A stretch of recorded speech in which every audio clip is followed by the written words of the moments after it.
प्रोनेसिस investor academy के इस brand new video में आप सभी का बहुत बहुत स्वागत है। इंडियन स्टॉक मार्केट आज बुरी तरह से गिरा है, तो इस वीडियो में मैं आपको 7 पॉइंटर्स बताने जा रहा हूं, जिसे कि अगर आप ध्यान में रखेंगे तो फ्यूचर में आपका जो भी इन्वेस्टमेंट डिसीजन है वो सही से होगा। सबसे पहले देख लेते हैं कि आज मार्केट में चल क्या रहा है। तो सबसे ऊपर देखते हैं लार्ज कैप से निफ्टी 50 सेंसेक्स दोनों ही 1% से ज़्यादा गिरे हुए हैं जब हम ये वीडियो रिकॉर्ड करें उस समय तक। नीचे देखिए मिड कैप गिरा है लेकिन कोई खास नहीं गिरा है। स्मॉल कैप तो बिल्कुल फ्लैट है, मतलब कभी कभी तो ये पॉजिटिव जाता है फिर थोड़ा बहुत नेगेटिव आ रहा है। और नीचे अगर आप सेक्टर्स देखेंगे तो बैंक्स देखिए बुरी तरह से गिरा है, आईटी भी गिरा है, एफएमसीजी गिरा है, फार्मा, कंजम्पशन, ऑटो काफ़ी ज़्यादा गिरा है, रियलिटी भी काफ़ी ज़्यादा गिरा है। मेटल्स देखिए कितना ज़्यादा पॉजिटिविटी है मेटल्स पे। यहाँ पे आप एशियन मार्केट्स का भी परफॉर्मेंस देख सकते हैं। तो देखिए फर्स्ट है निकाई, दैट इज जापान का स्टॉक एक्सचेंज, कितनी बुरी तरह से गिरा है, ऑलमोस्ट 5% से डाउन है। निफ्टी 50 इंडिया का स्टॉक एक्सचेंज 1% से डाउन है। लेकिन हांगकांग और संघाई, दैट इज चाइना का स्टॉक एक्सचेंज, आप देखिए संघाई का स्टॉक एक्सचेंज 8% से भी ज़्यादा ऊपर गया है। यहाँ पे आप चाइना के स्टॉक एक्सचेंज का पास्ट परफॉर्मेंस चेक कर सकते हैं। अगर आप हमारा यूट्यूब वीडियोस रेगुलरली वॉच करते हैं ना, तो काफ़ी समय से मैं बोल रहा हूँ कि बिल्कुल डाउन एंड आउट है, मार्केट बिल्कुल भी परफॉर्मेंस नहीं है। लेकिन पिछले कुछ दिनों में परफॉर्मेंस इतना ज़्यादा अच्छा आया कि अब देखिए इनका परफॉर्मेंस कैसा लग रहा है।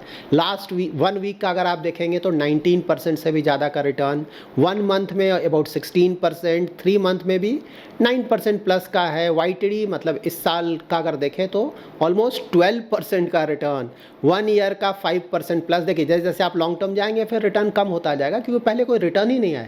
जो भी आया है लास्ट फ्यू डेज में आया है। 1 ईयर में 5% का रिटर्न दिख रहा है और लास्ट 3 ईयर का रिटर्न देखेंगे तो -11% के आसपास का रिटर्न है। अब हम डिटेल में समझ लेते हैं कि मार्केट में चल क्या रहा है। तो ऑफकोर्स सबसे पहले हम समझ लेते हैं कि चाइना का जो मार्केट है इतना ज़्यादा अच्छा क्यों कर रहा है।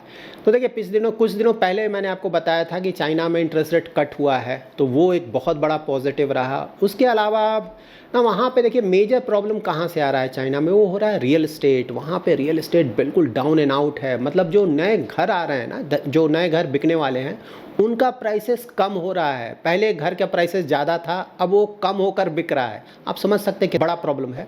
और इसी का कैस्केडिंग इफेक्ट दूसरे सेक्टर्स में भी पड़ रहा है चाइना का। इसीलिए चाइना की economy mostly down and out है। इवन 5% का GDP ग्रोथ लग रहा है कि शायद नहीं आए, वो भी मुश्किल लग रहा है चाइना जैसे इकोनॉमी के लिए।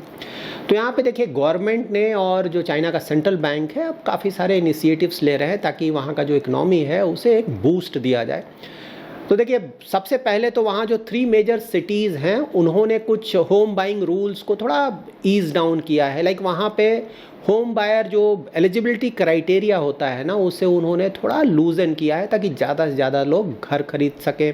उसके अलावा जो लिमिट था ना होम बाइंग का, मतलब 1 घर खरीद सकते हैं, 2 घर खरीद सकते हैं, 3 घर खरीद सकते हैं, इस तरह का कुछ वहाँ रिस्ट्रिक्शंस होते हैं, उसे भी काफ़ी हद तक कम किया गया है। उसके अलावा जो डाउन पेमेंट है, उनका मिनिमम डाउन पेमेंट वो फर्स्ट होम बाइंग में घटाकर 15% कर दिया गया और सेकंड होम बाइंग के लिए घटाकर 20% कर दिया गया है।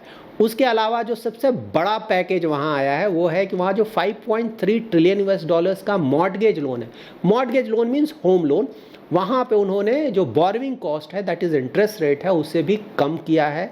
और इससे भी बड़ी बात, जो पुराना लोन चल रहा है होम लोन, वहाँ पे उसे रीफाइनेंसिंग की फैसिलिटी दी जा रही है। मतलब कि अगर आपने ऑलरेडी लोन लिया हुआ है होम लोन जिसका इंटरेस्ट रेट काफ़ी ज़्यादा है, तो अगर आप चाहें तो दूसरा लोन लें जो कि इंटरेस्ट रेट वहाँ पे आपको कम मिलेगा।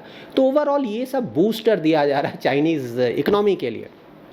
तो ऑफकोर्स देखिए मैंने आपको हमेशा बताया है ना कि ये बूस्टर जो दिया जा रहा है उससे ऐसा नहीं कि चाइनीज़ इकोनॉमी तुरंत इंप्रूव कर जाएगा, टाइम लगेगा ना, कुछ महीने लगेंगे, हो सकता है 1-2 साल लगेगा, तब जाकर वो पटरी पे वापस आएगा। और आएगा भी नहीं आएगा वो भी देखना होगा, ऐसा नहीं कि करने से इमीडिएटली फ़र्क पड़ जाएगा। लेकिन स्टॉक मार्केट हमेशा ही पहले मूव करता है, मैंने हमेशा आपको बताया ना। इसीलिए ऑल दो चाइनीज़ इकोनॉमी में ऐसा नहीं कि ऑल ऑफ अ सडन कोई बहुत बड़ा बूस्ट मिल जाएगा, टाइम लगेगा, समय के साथ थोड़ा इंप्रूवमेंट आए। लेकिन स्टॉक मार्केट पहले से ही रिएक्ट करना शुरू कर दिया और इसीलिए ऑलमोस्ट लास्ट 1 वीक से अगर आप देखेंगे, लास्ट 1 वीक 10 डेज से चाइनीज़ मार्केट का जो परफॉर्मेंस है या फिर रिटर्न्स है वो बहुत ज़्यादा आया है। तो देखिए अब क्या हो रहा है कि इंडिया में जो वैल्यूएशंस है, मैंने आपको हमेशा बताया है ना कि वैल्यूएशंस इंडिया का थोड़ा ज़्यादा है मिड कैप स्मॉल कैप का बहुत ज़्यादा है, लार्ज कैप का स्लाइटली ओवर वैल्यूड है। तो यहाँ पे जब यूएस में इंटरेस्ट रेट कट स्टार्ट हुए तो उसके कारण ऑफ कोर्स पैसा बाहर ऑलरेडी निकलना शुरू हो चुका है वहाँ से, तो बहुत सारे कंट्रीज़ में पैसा जा रहा है। इंडियन मार्केट ऑल दो ओवर वैल्यूड है, लेकिन फिर भी थोड़ा बहुत पैसा इंडिया में भी आ रहा है। इसीलिए अगर आप डेटा देखेंगे ना FIIs का, तो सितंबर में अगर आप देखेंगे 27 सितंबर तक तो FIIs ने 57,000 करोड़ से भी ज़्यादा डाला इंडिया में, इन्वेस्ट किया है। और पूरे साल का फिगर देखेंगे तो 1 लाख करोड़ से भी वो फिगर ज़्यादा जा चुका है। और ये जो सितंबर का फिगर है ना 57,000 करोड़ प्लस, ये दिसंबर के बाद हाईएस्ट फिगर है। दिसंबर 2023 वहाँ पे उन्होंने डाला था अबाउट 66,000 करोड़ का फिगर। तो यहाँ पे अप्रैल में तो आपको पता है इलेक्शन का समय था, FIIs बिल्कुल डर गए थे, उन्होंने बेच दिया था ऑलमोस्ट 34,000 करोड़ के आसपास कि किसका गवर्नमेंट आएगा, मेजोरिटी आएगा कि नहीं आएगा, और डर था। लेकिन उसके बाद धीरे धीरे उन्हें कॉन्फिडेंस आया और अब फाइनली इंटरेस्ट रेट कट भी स्टार्ट हो चुका है यूएस में, इसीलिए अच्छा खासा पैसा इंडिया में इन्वेस्ट होना शुरू हो चुका है। लेकिन हाँ, ये जो पैसा इन्वेस्ट हो रहा है वो बहुत छोटा पैसा है। अगर इंडिया का वैल्यूएशन अट्रैक्टिव होता तो इससे कई गुना ज़्यादा पैसा इंडिया में इन्वेस्ट होता है इंडियन इक्विटी मार्केट्स में। बट एनी हाउ थोड़ा बहुत पैसा आ रहा है पहले के मुकाबले।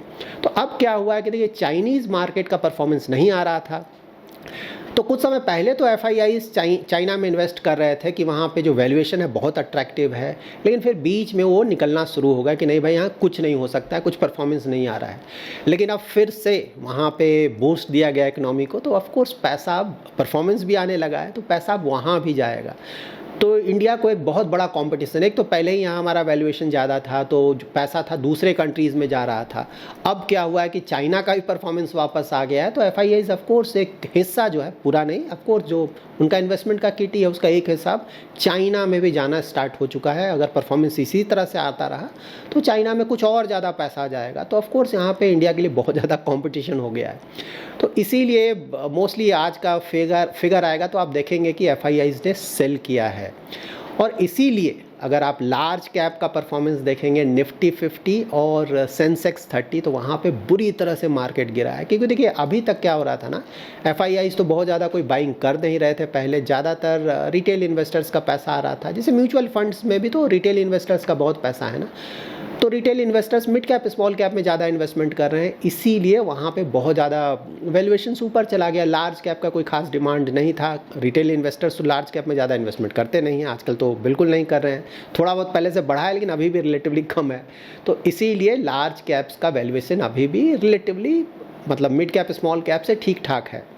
तो देखिए आज का मार्केट क्लियरली आपको शो कर रहा है कि हुआ क्या है या फिर क्या हो रहा है। निफ्टी 50 देखें, निफ्टी 50 और सेंसेक्स बुरी तरह से डाउन है। FIIs का यहाँ पे पैसा नहीं आ रहा है, आज निकल रहा है इसीलिए डाउन है। दूसरे मार्केट्स में जाएंगे, खासकर चाइनीज़ मार्केट में अच्छा रिटर्न आ रहा है, वहाँ जाएंगे, वैल्यूएशन वहाँ पे बहुत अट्रैक्टिव है। ऑल्दो बहुत हाई रिटर्न आया रिसेंट टाइम्स में, लेकिन अभी भी इंडिया के मुकाबले वैल्यूएशन बहुत ज़्यादा अट्रैक्टिव है। मिड कैप स्मॉल कैप देखें ज़्यादा गिरावट नहीं आया है, क्योंकि थोड़ा बहुत गिरेगा तो आपको पता है ना, रिटेल इन्वेस्टर्स बैठे हुए हैं खरीदने के लिए। लार्ज कैप तो कोई खास खरीदते नहीं है, लेकिन मिड कैप स्मॉल कैप में वो खरीदना पसंद करते हैं। तो मिड कैप और स्मॉल कैप में तो कोई खास गिरावट आया नहीं, ऑलमोस्ट फ्लैट है। बैंक देखिए बुरी तरह से गिरा है, क्योंकि FIIs, हाँ, बैंक्स जो रिसेंट परफॉर्मेंस आया है बैंकिंग सेक्टर में, FIIs का पैसा आया था यहाँ पे, क्योंकि सबसे बड़ा वेटेज है बैंक का निफ्टी 50 या फिर सेंसेक्स में, इसीलिए ऊपर गया था। लेकिन हाँ, अब FIIs पैसा निकालेंगे तो कहाँ से पैसा निकालेंगे? बैंक से ज़्यादा, क्योंकि ज़्यादातर इन्वेस्टमेंट बैंक में ही, इसीलिए बैंक बुरी तरह से गिरा है। और नीचे ज़्यादातर सेक्टर्स इनफैक्ट गिरे हैं। देखिए पॉजिटिव क्या है, उससे आपको क्लैरिटी मिल जाएगा कि क्या पॉजिटिव है और क्यों पॉजिटिव है। मेटल्स चाइना के कारण, क्योंकि चाइना वर्ल्ड का सबसे बड़ा प्रोड्यूसर भी है मेटल का और सबसे ज़्यादा कंजम्पशन भी वहीं होता है। तो जब आप देखेंगे कि चाइनीज़ इकोनॉमी में थोड़ा इम्प्रूवमेंट आने लगेगा, या फिर ऐसा लगेगा मार्केट को कि शायद इम्प्रूवमेंट आ सकता है, तो वहाँ देखेंगे कि जो मेटल के स्टॉक्स हैं उनका परफॉर्मेंस बहुत अच्छा होगा। इसीलिए पिछले कुछ दिनों से, सिर्फ आज नहीं, पहले मैंने जब रिव्यू किया था तो आपको बताया था कि मेटल का प्राइस, जो मेटल के स्टॉक्स हैं उनका प्राइस ऊपर जा रहा है, और वो चाइना के कारण। जापान का मार्केट पिछले कुछ समय से बहुत अच्छा कर रहा था, लेकिन उसका आज मार्केट बुरी तरह से गिरा। क्यों गिरा है? क्योंकि वहाँ पे जो नए PM आने वाले हैं, प्राइम मिनिस्टर, वो इस बात को फेवर करते हैं कि इंटरेस्ट रेट हाइक और होना चाहिए जापान में, तो इसीलिए वहाँ पे स्टॉक मार्केट बुरी तरह से गिरा है। आज का मार्केट क्यों गिरा आपको अच्छी तरह से समझ में आ गया होगा। चाइनीज़ मार्केट बहुत अच्छा परफॉर्मेंस दे रहा है, उसका वैल्यूएशन बहुत कम है, तो एफआईआईज़ का पैसा वहाँ जा रहा है, तो एफआईआईज़ का पैसा इंडिया से निकल रहा है और चाइना में जा रहा है। ये था नंबर 1 फैक्टर। तो 7 फैक्टर्स आज मैं आपको बताने जा रहा हूँ जिसे आपको ध्यान में रखना है।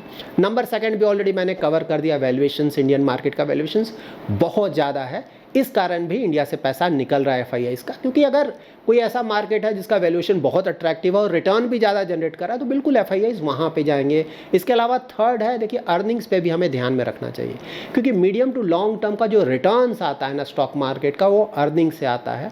और इंडिया की जो कंपनीज़ का अर्निंग्स है, मैं परफॉर्मेंस वाइज ऐसा नहीं बोल रहा हूँ कि बुरा है, लेकिन पहले के मुकाबले अगर आप देखेंगे ना, फर्स्ट क्वार्टर या फिर सेकेंड क्वार्टर में, तो पहले के मुकाबले डाउन हुआ है। और खासकर मिड कैप स्मॉल कैप में भी ऐसा नहीं कि कोई बहुत ज़्यादा इंप्रूवमेंट आया है अर्निंग्स में, तो वो भी एक रीज़न है जिसके कारण स्टॉक मार्केट में थोड़ा बहुत प्रेशर, मतलब डायरेक्टली तो अभी ऐसा नहीं कि फ़र्क पड़ेगा, लेकिन उससे भी थोड़ा बहुत प्रेशर बनता है। इसके अलावा 4th रीज़न अगर आप पूछेंगे तो इन्वेस्टमेंट स्टाइल पे आपको ध्यान देना चाहिए। इन्वेस्टमेंट स्टाइल अब धीरे धीरे चेंज कर रहा है। काफ़ी समय से मैं इनफैक्ट आप लोगों को बता रहा हूँ ना कि इंटरेस्ट रेट कट स्टार्ट होने वाला है या फिर हो चुका है, तो यहाँ पे ग्रोथ स्टॉक्स वापस आ रहे हैं। लास्ट 3 मंथ्स का आप रिटर्न चेक कीजिए वैसे म्यूचुअल फंड स्कीम्स का, जो कि ग्रोथ स्टाइल ऑफ इन्वेस्टिंग को फॉलो करते हैं, आपको देखने को मिलेगा कि वहाँ रिटर्न्स वापस आ रहा है उनका। और जो वैल्यू वाले फंड्स हैं या फिर वैसे फंड जो कि मोमेंटम स्टाइल को फॉलो करते हैं, या फिर वैसे फंड जो कि लो पी वाले स्टॉक्स में ज़्यादा इन्वेस्टमेंट करते हैं, रिलेटिवली मैं बोल रहा हूँ, वहाँ पे परफॉर्मेंस थोड़ा आपको डाउन देखने को मिला होगा। तो आने वाले समय में आप देखेंगे कि ऐसा लगता है, किसी चीज़ की गारंटी तो है नहीं, लेकिन ऐसा लगता है कि ग्रोथ स्टॉक्स का परफॉर्मेंस जैसा कि एक्सपेक्ट किया जा रहा था वो वापस आना शुरू हो चुका है। वहाँ परफॉर्मेंस थोड़ा और इम्प्रूव होगा, जबकि वैल्यू स्टॉक्स का परफॉर्मेंस ऐसा नहीं बोल रहा हूँ कि बिल्कुल डाउन एंड आउट होगा, लेकिन पहले के मुकाबले परफॉर्मेंस डाउन रहेगा और रिलेटिवली ग्रोथ स्टॉक्स का परफॉर्मेंस ज़्यादा अच्छा रहेगा। Next, large cap, mid cap, small cap, मैंने हमेशा बताया है, फिर से मैं रिपीट कर रहा हूँ, मिक्सअप करके रखें ताकि मार्केट अगर गिरे तो आपका पोर्टफोलियो बचा रहे, आप लॉन्ग टर्म तक बने रहें। तो लार्ज कैप में भी ज़रूर एक्सपोजर ले, मिड कैप, स्मॉल कैप, अगर आप ज़्यादा रिस्क ले सकते हैं, लॉन्ग टर्म का इन्वेस्टमेंट होराइजन है, तो बिल्कुल रखें एक्सपोजर, उसमें कहीं कोई दिक्कत नहीं है, लेकिन लार्ज कैप में भी एक्सपोजर ज़रूर रखें। इसके अलावा जियो पॉलिटिक्स, ये बहुत ज़रूरी है, काफ़ी ज़्यादा एस्केलेशन आया है रिसेंट टाइम्स में ना। अब क्या हो रहा है, सीरिया पे भी अटैक किया जा रहा है, यूएस ने सीरिया पे अटैक किया है, यमन पे इज़राइल ने अटैक किया है, लाइक हुतीज़ जो वहाँ पे है, हिजबुल्लाह तो आपको पता ही बहुत ज़्यादा अटैक कर रहा है इज़राइल। हमास से तो ऑलरेडी चल ही रहा है प्रॉब्लम, ईरान से चल ही रहा है प्रॉब्लम, तो इसमें बहुत ज़्यादा एस्केलेशन आया है रिसेंट टाइम्स में। रसिया का भी अटैक बहुत ज़्यादा बढ़ गया है रिसेंट टाइम्स में यूक्रेन पे। तो ये जियोपॉलिटिकल इश्यूज़ भी थोड़ा ज़्यादा एस्केलेट कर रहे हैं। लेट्स होप कि ये इश्यूज़ ज़्यादा एस्केलेट नहीं हो, क्योंकि एस्केलेशन होगा तो प्रॉब्लम होगा। क्रूड ऑयल के प्राइसेस बहुत तेज़ी से ऊपर जाएंगे, फूड प्राइसेस बहुत तेज़ी से ऊपर जाएंगे, उसके कारण इन्फ्लेशन भी बढ़ेगा, इंडिया का जो करंट अकाउंट डिफिसिट है वहाँ भी प्रॉब्लम्स आएगा। तो लेट्स होप कि ये सब ज़्यादा एस्केलेशन नहीं हो। देखिए ओवरऑल रिटेल इन्वेस्टर्स, अगेन मैं सेम चीज़ रिपीट करूँगा, लॉन्ग टर्म का इन्वेस्टमेंट होराइजन है तो अच्छी तरह से पोर्टफोलियो बनाएं, पूरा पैसा इक्विटी में इन्वेस्ट नहीं करें, डाइवर्सिफाई करके रखें, डिफरेंट एसेट क्लासेस में इक्विटी भी रखें, डेट भी रखें, अगर चाहें तो कुछ गोल्ड भी रख सकते हैं। उसी तरह से मार्केट कैप एलोकेशन का भी ध्यान रखें, मिड कैप, स्मॉल कैप बहुत ज़्यादा ओवर वैल्यूड है, अगर गिरा तो वहाँ पे गिरावट बहुत ज़्यादा आएगा। तो इसीलिए आप large cap, mid cap, small cap तीनों ही जगह पे अच्छा खासा एलोकेशन लेकर रखें। लॉन्ग टर्म तक अगर आप बने रहेंगे, बीच में मार्केट में डर कर नहीं भागेंगे, तो आप अच्छे रिटर्न्स एक्सपेक्ट कर सकते हैं। That's it in this video. So अगर आपको ये वीडियो पसंद आया है तो ज़रूर लाइक एंड शेयर करें। पहली बार हमारे यूट्यूब चैनल पे आए हैं तो चैनल को ज़रूर सब्सक्राइब करें। इस वीडियो से रिलेटेड कोई भी क्वेरी है तो आप कमेंट में ज़रूर मेंशन करें। आने वाले वीडियोज़ में मैं ट्राई करूँगा उन क्वेरीज़ को आंसर करने का। Thanks lot for watching.